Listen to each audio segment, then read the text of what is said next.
Welcome to the deep dive. We've got a fascinating stack of material from you today, getting right into how we really learn languages. Yeah, and the mission for this dive is basically to unpack this core idea running through your sources. Yeah.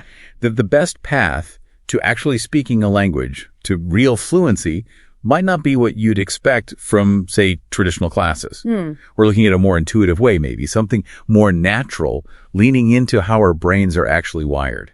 Sort of like cracking the language learning code using your sources as our map. Okay, Let's get into it. Let's do it.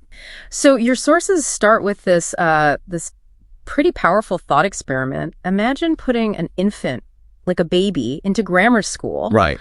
Teaching them their first language with rules, diagrams, verb charts. I mean, how weird does that sound? It sounds completely backwards, doesn't it? And that's exactly the point the material is making. It highlights just how counterintuitive that formal rule-heavy approach is for learning your native language, L1. Because that's just organic. Totally. It's immersive. Kids just seem to absorb it. It looks effortless, even though their brains are doing amazing things. Okay, so if that method is so obviously wrong for L1, the big question your sources raise is, why do so many ways of teaching a second language, L2, look exactly like that flawed model? Yeah, why mimic the infant grammar school? And look, this isn't just some academic thought bubble. The sources dive right into the real world here. Okay. We're talking a huge global market for learning English. It's booming, especially with mobile apps. The material mentions something like, 420 million downloads just in 2023? It's massive. Wow. But here's the twist your sources point out, and it's really interesting.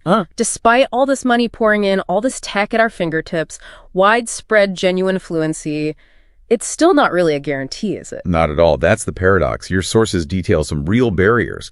Like in parts of rural India, access to quality teaching is still low, less than 23% last year, according to the data. Plus, you find that many learners, and even teachers, often say they still prefer face-to-face. They talk about challenges with online stuff.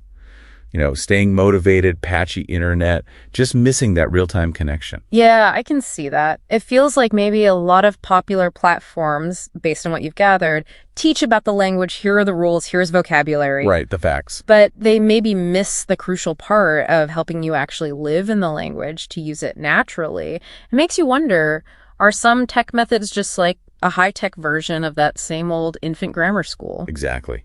So if the market and these traditional style methods aren't quite hitting the mark, where do your sources suggest we look? Okay, yeah, what's the alternative? Well, they argue the answer is right inside us. Understanding our innate ability.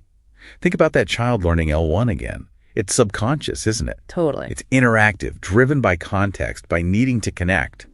And this taps into incredible neuroplasticity, the brain's power to change and adapt. Super strong in kids, yes. But the sources stress it absolutely doesn't vanish in adults. And they point to successful polyglots too, right? Saying they often aren't, genetically different. No special gene, no. They've just intuitively figured out these more natural strategies. You mentioned people like Lydia Machova focusing on enjoyment, habit. Yeah, and Benny Lewis speak from day one, make mistakes. Yeah. Steve Kaufman on tons of engaging input. Susanna Zarysky using music and culture. So the pattern seems clear. It really does. Yeah. The common thread in your sources, it's immersion, it's meaningful interaction, finding enjoyment, and just communicating without fear. It's a total shift away from grammar first. And that point about adult brains still being plastic is huge. The sources say we can really shift how we learn from just knowing facts about language. Declarative memory. To making it an automatic skill, procedural memory, like riding a bike. You don't think about the rules, you just do it. Exactly. And that initial phase where it feels hard, that's not you failing. That's your brain literally building new connections. It's learning in action. So what keeps people going through that initial struggle? What's the fuel? Key question. Your sources hammer this home. Intrinsic motivation. That internal drive, the satisfaction, the actual enjoyment you get from the process itself. Not just needing it for a job or a grade. Right. Those external things can get you started, maybe. But the sources show that intrinsic pull. That leads to way better results, much more persistence. So if you, the listener, can connect it to something you genuinely care about, heritage, friends, a culture you love. That's the fire. That inner motivation is what really drives fluency, according to this material. Okay, so pulling all these threads together, what's the actionable takeaway for someone listening? Your sources seem pretty practical here. You don't have to move country or sign up for super rigid, expensive courses. Not necessarily. It starts, the material suggests, with getting really clear on your personal why. Why do you want this? And then setting, they call them onion goals. Onion goals? Yeah, like layers. Breaking down the big aim into smaller, concrete things you actually want to do with the language. Not just be fluent, but order coffee confidently or understand my favorite TV show. Makes sense. Okay, then what? Immerse yourself. Find massive amounts of comprehensible input. That means stuff you mostly understand. Graded readers. Podcasts may be slowed down. TV with subtitles in the language. YouTube. Content where your brain can naturally start noticing patterns? Exactly. And weave it into daily life. The sources are pretty full on here. Do everything in the language if possible. Change your phone settings, music, cook from recipes in the language. Make it your world. Make it your world. And crucially, speak. Speak from day one. Don't wait for perfection. Embrace the mistakes. Absolutely. See them as proof you're trying, learning. Communicate first, perfect later.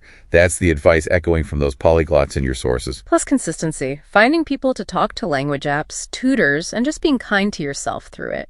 And finding the fun. Finding the fun is critical. So ultimately, the message seems to be that this ability, this capacity for language, it's not some rare magic. It's not just for kids or super talented polyglots. It's in all of us. It's inherent. And the journey based on this material isn't really about finding grammar rules.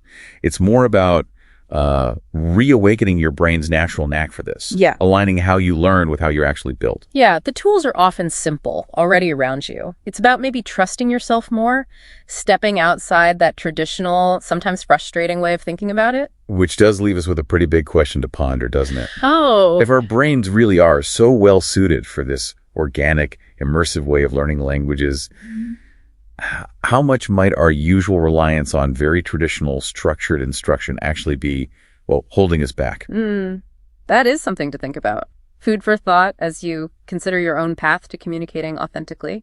Maybe trust your brain, trust the process, and perhaps, just maybe, start speaking today.